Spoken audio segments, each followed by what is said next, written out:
Саламатсыздар, бери жеси Серуштун германдары НТ Спортто ВЕФ 50 Профайт 19 турнири Бишкек шаары Стронг атындагы спорттук жайы. Дал ушул жерде ВЕФтин юбилейлик 50-чы турнири өтүүдө. Чындыгында бир нече жыл болду. Ушул бүткүл дүйнөлүк Эртаймаш Кулатоев Федерациясынын ири турнирлерди өткөрүп келе жатканында жана азыр катардагы 50-чы юбилейлик турнир. Кызматыңыздарды болсо мен Эркин Абдуллаев жана бүгүн сиздерге 14 беттешти 10 беттешти сунуштайбыз. Жана алардын алгачкысы Ташполот уулу Нурдин жана Акылбек Дайырбеков. Нурдин Ташполот уулу кызыл бурчтан чыккан мушкер, мына кызыл мээлей менен жүрөт. Ал эми көк мээлейчен Акылбек Дайырбеков 5 мүнөттөн 3 раунд боло турган беттеш жана азырынча эки мушкер бири-бирин чалгындоо менен гана чектелүүдө. Бирок көз ачып жумганча албетте окуя башкача өнүгүп кетиши толук ыктымал. Мына Нурдин Ташполот уулу кызыл кийимчен биринчи номери менен иштеп атат жана ал ошентип мына сулого экенин албетте эске алып коюш керек. Сол кол менен бир таамай сокку өзүнүн максатына жетти жана ортолук бөлүктү толугу менен ээлеп турган бул Нурдин Ташполот уулу Ош шаарынан болот. Бою 1 метр 70 сантиметр, салмак чен бирдеги 62 килограмм. Жана ошондой эле жокердик самбо менен машыгып келет. Андыктан ошондой ВЕФтин алкагындагы алгачкы беттештердин бири болгону менен чындыгында жокерлик самбо боюнча көптөгөн беттештерди, таймаштарды өткөргөн, азыр дагы деле өзүн активдүүлөгөн Нурдин Ташполот уулу ишке ашырып келет. Ушул жерде муунтуп кете турган албетте ыкма бар, бирок аны иш жүзүнө ашыруу азырынча болбой жатат. Мына бир колун өткөрдү, эми экинчи колун кошуп туруп бутун бир аз күздөп кете алат болду экен жана мойнун бербей атат. Мына башын бир аз сол тарапты каратып алган Акылбек Дайырбеков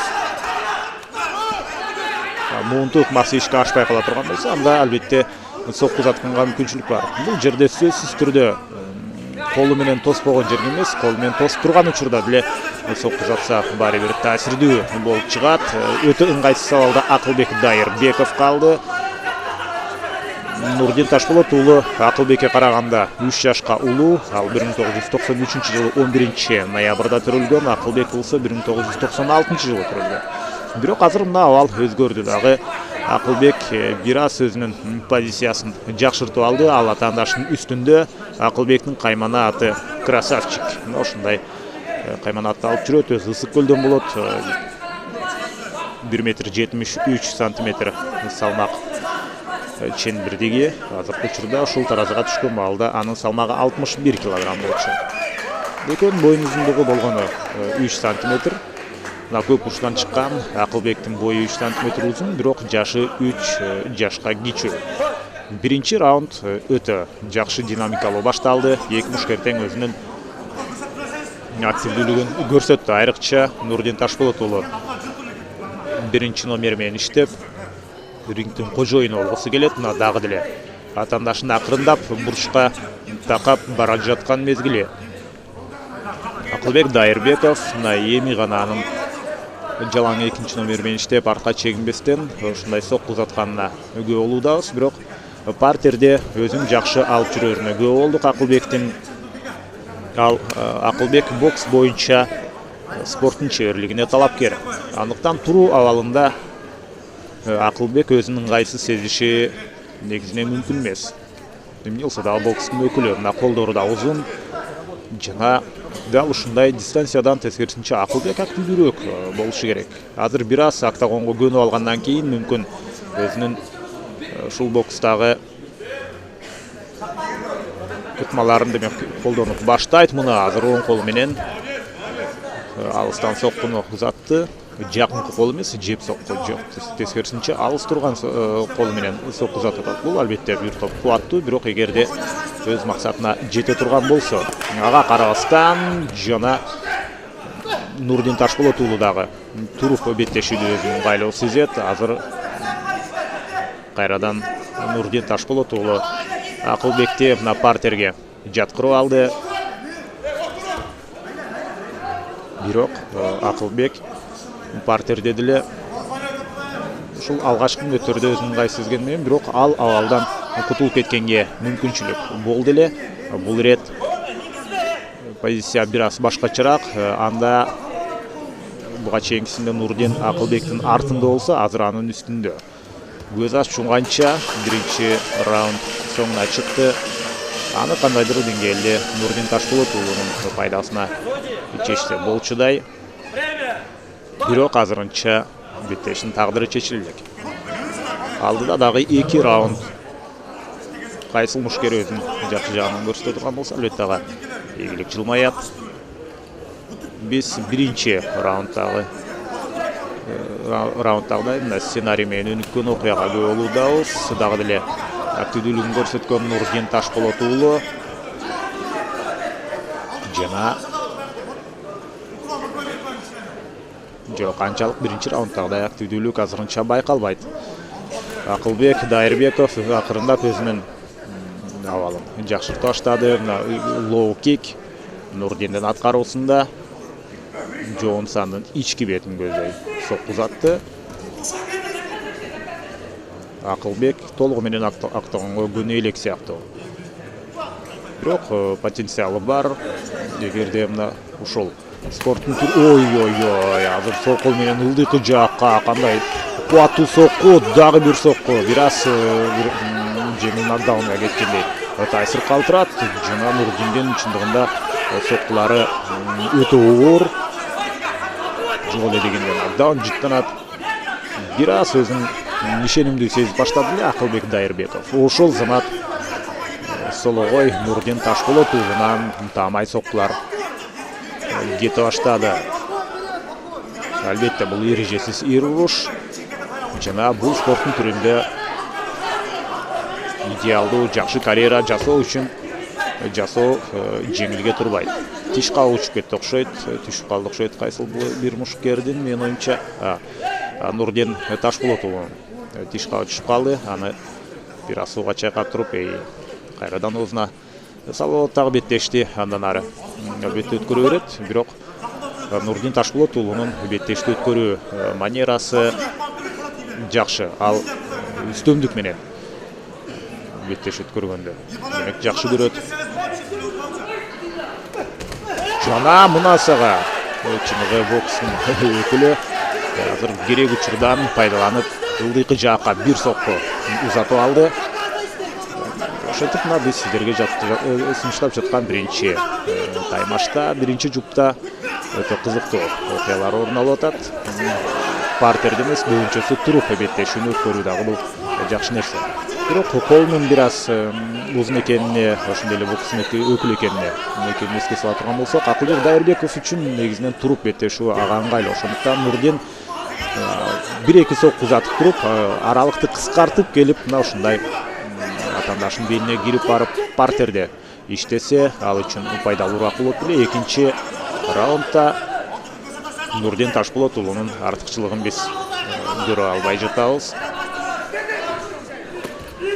Жана албетте Акылбек өзүнүн ыңгайлуу дистанцияны кармап алган, андыктан мындай жерден башты өттү көздөй таамай сокку узатуу кыйын. Мындай азыр биздин сөздү угуп калган сыяктуу. Тейкдаун өтө жакшы.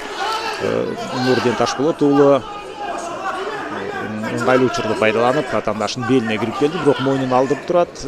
Бир кол менен бул жерде муунтуп кетүү мүмкүн эмес, андыктан азыр башын чыгарып алат Нурдин. Бирок дагы деле чыгара албай жаткан мезгили атаандашынын баш тарабына Нурдин Ташполот уулу өтүп кетти.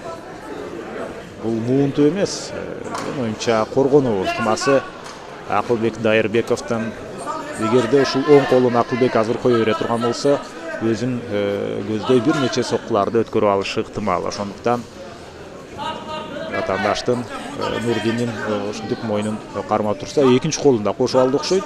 Бирок мындай жерде мен муунтуп кеткен учурларда азырынча көрө элекмин. Нурдин Акылбектин сол колун тескерисинче Акылбек Нурдиндин сол колун ушул жерден ары өттүрүп турган экен. Ушундай бир караганда ыңгайлуу позицияда көрүнгөнү менен Нурдин Ташпулат уулу бул жерден өзүнө пайдалуу бир упайларды азырынча алган жок. Бөйрөк тушту көздөй акырын бир нече соккуларды узатып атат. Бирок ушул жай сокку болгону менен албетте кандайдыр деңгээлде таасирдүү болот. Торго дагы бир топ жакындап калган, ошондуктан Нурдин Ташпулат уулу ушул бөйрөк тушту көздөйдү эле. Ынтамай соккуларды кубаттуураак сокку узатканга мүмкүнчүлүк жок. Өтө жакшы, Акылбек Дайырбеков жакшы коргонуп атат. Мына бутун өйдө көтөрүп алып, бул ушул бөйрөк тушка сокку узатпоочу, өткөрүп албоо үчүн болсо, азыр бир сыйра козголуп кеткенге, абалды жакшыртып кеткенге аракет кылып көрдү. Мүмкүн, менин оюмча биринчи раунд, экинчи раунд ушул позицияда аяктайт сыяктуу. Дал ушундай мына экинчи бөлүк, экинчи 5 мүнөттүк аягына чыкты. Жана 3-3 чечүүчү раундга биз келип жеттик. Ошол 5 мүнөттөн кийин эми жеңүүчү аныкталат. Бул ирет биринчи номер менен Акылбек Дайырбеков иштеп баштаганды, мына ал рингдин ортоңку бөлүгүн ээлеп алды. Нурдин Ташпулат уулу каршы эпинден иштегиси келет. Эгерде Акылбек бир эле сокку узатса, ошол замат аралыкты кыскартып кирип келгенге Нурдин Ташпулат уулу даяр. Акылбек ошентип 3-чү раундда толук өзүнө келе түшкөн сыяктуу. Албетте автоундун өзүнүн сүрү бар, ага автоундун кирип эле ошол замат өзүнүн жакшы сапатынды көрсөтүү бардык эле мушкерлерге буйруа бербейт. Эми тажрыйбалуу болуп калсаң, ал башка кеп. Азыр Кыргызстанда эрежесиз уруш болуп көрбөгөндөй тездик менен өнүгүп, массалык деңгээлге өтүп бара жаткан учурда ушундай көптөгөн жаш мушкерлердин албетте чыгып келе жатканы кубандырат. Өтө кубаттуу, бирок толук бул кыймыл аракетти Акылбек байкап турган тарихтеги соккулар. Мындай соккулар менен азыр бири-бирин алып түшүү өтө кыйынга турат. 3-чү раунд болсо дагы ыйкы жакка тийгендей болду, бирок албетте жайлатылган тасмадан көрсөң анын тийбегени байкалат. Же болбосо бир аз эле сыйпап сылап кеткен болбосо, эгерде мындай сокку таамай тие турган болсо, анда терең нокаутка Акылбек куламак. Азыр мына бут менен сокку бул албетте лоу-кик эмес, хай-кик. Менимче баш тарап жок, ички тулку бой тарапка сокку узатылды. Мындай туруп өздөрүнүн ыңгайлуу дистанцияны кармап алып, беттештеп көрүүдөн кайсы бир мушкер өзүнүн артыкчылыгын көрсөтө алчуда эмес. Каршы эпинден сокку узатуу аракеттерин көрүп атат негизинен. Эми калыстарды толук жеңгенин ишендирүү үчүн мындан жакшыраак кыймыл аракеттер керек болот. Кайрадан бутка кирди, тейкдаун орун алыш керек. Өзүнүн башында бир аз тийип кеткендей болду. Ушул жерде партерге, бирок тейкдаун Нурдин Ташпулат уулунун пайдасына албетте жазылат. Жана бул ирет дагы жерге жоңкулабастан Акылбек Дайырбеков Нурдиндин мойнунан кармап кулады. Бул анын негизги ишенген ыкмаларынын бири. Антпесе ыңгайлуу позицияны ээлеп алып, Нурдин Ташпулат уулу саналуу мүнөттүн ичинде бир нече соккуларды узатуу иши албетте толук ыктымал. Чарчап чалыкты эки мушкер тең. Өтө көп күч сарптады буга чейинки биринчи, экинчи раундда жана 3-чү бөлүктүн деле биринчи жарымында. Азыр болсо ушул жерде жөн жатпай, акырын болсо дагы ушул соккуларды узатуу аракети, мына бөйрөк тушка акырындап сокку узатып атат. Бирок булар азыр денеси кызып турган, өздөрү чыныгы образга кирген учурда эч кандай байкалбайт эле. Калыста укук бар. Эгерде эч кандай кыймыл аракет болбосо, аларды кайрадан туруп беттештиргенге